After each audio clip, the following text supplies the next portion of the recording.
Яждам се тук и на манджа чушки с пресно мляко. Ти ще готвиш, аз ще командвам. Я сама не от тук. Така чушките се нарязват и в фолио. Запържваме чушките. Много лесна лятна манжичка. Баба те вика, ще погреба пръсти манжичка. Брашанце се слага. Запържва се. Добри ли командвам? Да. Брашанце, запържва се. Брашанцето.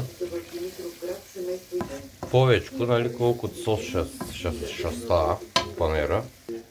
Само, че като се запържва брашното, се изпира котлона или се намаля на едно, за да не загори брашанцето. Нали? Добре ли командвам? Кажи. Добре командваш, ама чорапите, че от тата дик си ги хвърлял под футюла, кой ще ги пере? Аз бе спокойно. Няма да ги бутна. Наливаме пресното мляко. Бъркане. На слаб котлон. Бъркане. Солчица. И си ври. На бавен огън. Още малко млекци се добавя. И топ лятна манджичка на баба.